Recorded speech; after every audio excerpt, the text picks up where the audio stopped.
Happy morning, everyone. This is Sarfraz sir. Today we will discuss about chapter number 6 of your syllabus. That is the part of T4, right? Its name is Working with Flash CS3. It is developed by Adobe, and in this chapter we will discuss about the Flash animation software, the Flash workspace and its component, setting documents, properties, drawing and object, and grouping outline with fill. So students, this is a very powerful software for animation purpose. It is also interesting through which you can animate the objects. It is very much similar to paint, but in paint you draw only things, right? You have different type of tools through which you can draw the objects. You can draw the lines. But with the help of this software, you can animate your drawings. Animation means you know very well when pictures, graphics, or sounds or the images, those are in movable form, that creates an animation, right? So in this chapter we will discuss about how we can animate our object. It is a powerful animation tool software package developed by Adobe System. I have already told. It provide versatile and easy way to create the animation. तो flash में क्या होता है कि हम बहुत ज़्यादा interactive एक तरीके का हमारा जो है इंटरफेस होता है, जिसमें हम डिफरेंट टूल्स की हेल्प से एनिमेशन को परफॉर्म कर सकते हैं. वैसे तो एनिमेशन के जो सॉफ्टवेयर्स होते हैं वो कोडिंग के थ्रू होते हैं, लेकिन this is the beginning, right? तो आपको कम से कम ये पता लग जाएगा कि आप कैसे ऑब्जेक्ट्स को एनिमेट करा सकते हैं, राइट? तो सबसे पहले इसे ओपन करने के लिए start all programme Adobe flash CS3 professional में हम जाते हैं. ठीक है, इसके और भी वर्जन्स आते हैं, हमने CS3 यहाँ पर पढ़ेंगे. तो हमारी ओपनिंग स्क्रीन आ जाती है. ठीक, इसमें इस तरह का इंटरफेस हमारे पास आ जाता है, राइट? तो ये जो स्टेज वाला पार्ट होता है, ये ब्लैंक एरिया होता है. इसी में हम अपने ऑब्जेक्ट्स वगैरह रखते हैं और उनको एनिमेट कराते हैं. ठीक, तो ये पार्ट हमारा पूरा वर्क स्पेस कहलाता है. Flash is similar to paint, I have already told you. In Windows, it has almost the same tool that Paint uses, but these tools are mainly used for animation, right? तो हम यहाँ पर आप different type के tools उसी तरीके के देख सकते हैं. जो आपका टूल पैनल है उसमें जिस तरह के पेंट के टूल्स होते हैं उसी तरह के टूल्स से आप यहाँ पर ड्रॉ कर सकते हैं. एक इसमें एडवांटेज ये है कि आप 3D इफ़ेक्ट्स भी दे सकते हैं, राइट? उसमें नेक्स्ट हम आएंगे स्टेज वाला पार्ट. जो हम लोगों ने अभी यहाँ पर देखा कि जो स्टेज वाला पार्ट है इसका, ये तो स्टेज क्या होता है? The stage is a drawing board where we can create graphics, animation and make modifications too. तो ये चीज़ें हम यहाँ पर कर सकते हैं. तो इसमें डिफरेंट टाइप के टूल्स होते हैं जिनकी हेल्प से हम यहाँ पर किसी ऑब्जेक्ट को लाते हैं. तो अभी हम एनिमेशन तो यहाँ पर नहीं बता रहे हैं क्योंकि प्रैक्टिकल बेस्ड अभी मैं नहीं कर रहा हूँ, दिस इज थ्योरेटिकल बेस्ड. ठीक है, तो लेकिन बाकी सारी चीज़ें भी यही हम जो है वो ड्रॉ करते हैं, स्टेज पर ड्रॉ करते हैं और उस स्टेज पर ही फिर हम एनिमेशन परफॉर्म करते हैं. तो जो डिफ़ॉल्ट डायमेंशन होता है वो 550 मल्टीप्लाई बाय 400 पिक्सल्स होता है. तो पिक्सल्स एक तरीके की यूनिट होती है जो किसी पिक्चर की क्वालिटी को शो करती है. जितने ज़्यादा नंबर ऑफ़ पिक्सल्स होते हैं उतनी ही पिक्चर क्लैरिटी ज़्यादा होती है, राइट?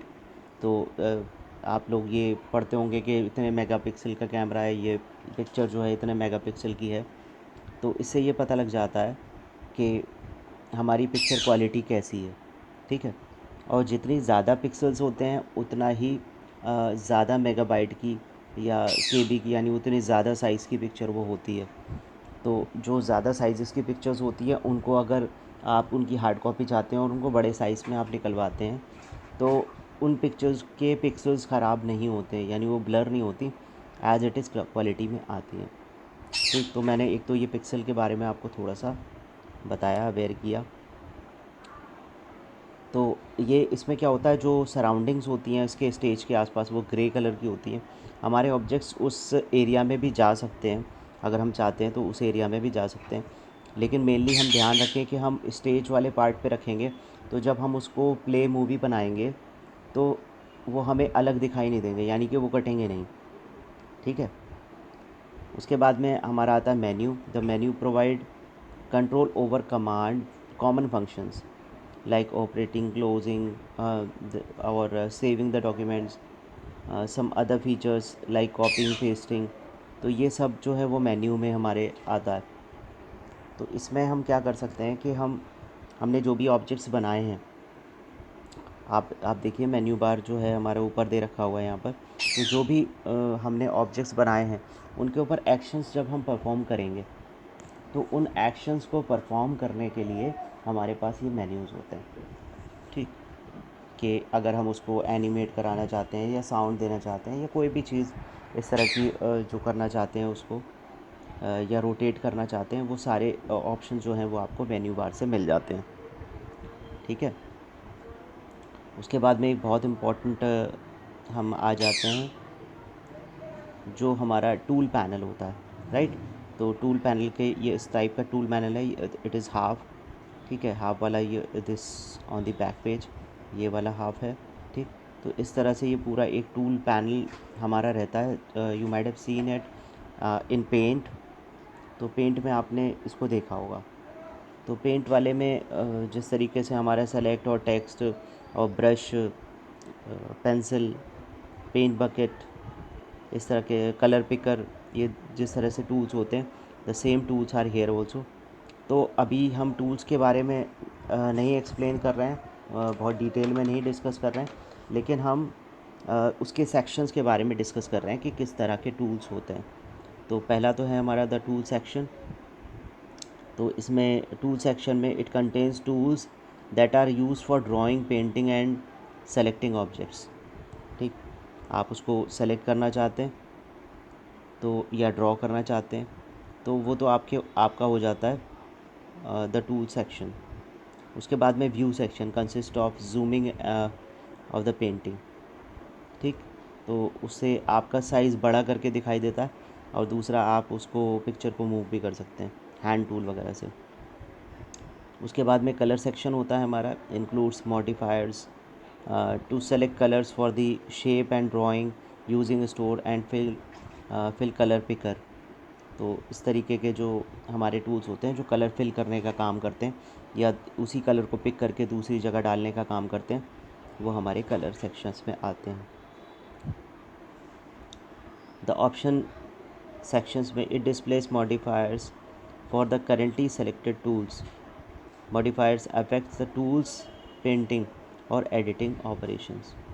तो इसमें इस तरीके के होते हैं जो आपको आप किसी भी ऑब्जेक्ट में को मॉडिफाई करते हुए जाना चाहते हैं तो ये मॉडिफायर के अंडर में आते हैं। तो बेसिकली ये 4 सेक्शंस होते हैं।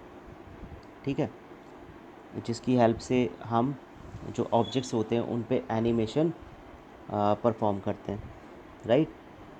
उसके बाद में इसका बहुत ही इम्पोर्टेंट पार्ट जो आता है, दैट इज़ टाइमलाइन।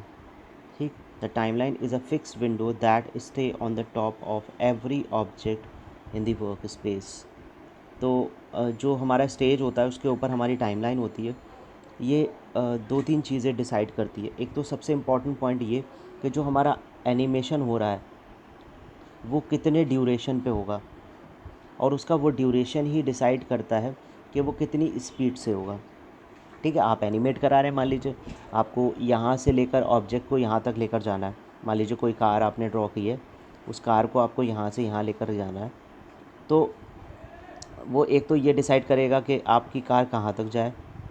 ठीक, दूसरा यहाँ से यहाँ तक कार आने में कितने सेकंड्स लगे, ये हमारा टाइमलाइन डिसाइड करता है। प्रैक्टिकली जब आप इसे करके देखेंगे, मैं इसका प्रैक्टिकल वीडियो जब आपको भेजूँगा तो आपको ज़्यादा अच्छे से समझ में आएगा। The major component of timeline are layers. Layers क्या होती है, हमारी ट्रांसपेरेंट शीट्स होती हैं जिन पे हम अलग अलग एक्शंस को परफॉर्म कर सकते हैं। ठीक है। It has a ruler like a strip called frames. इसमें एक ये लाइंस होती हैं और इसमें फ्रेम्स होते हैं। ये जिसमें जो एनिमेशंस होते हैं वो फ्रेम बाय फ्रेम ही होते हैं। ठीक, तो उन फ्रेम्स को कैसे हम डाल सकते हैं ये हम नेक्स्ट वीडियो में डिस्कस करेंगे। होप आपके जो थियोरेटिकल पार्ट है इसके काफ़ी अच्छे से समझ में आया होगा। On the next turn we will discuss more about it. Thank you so much.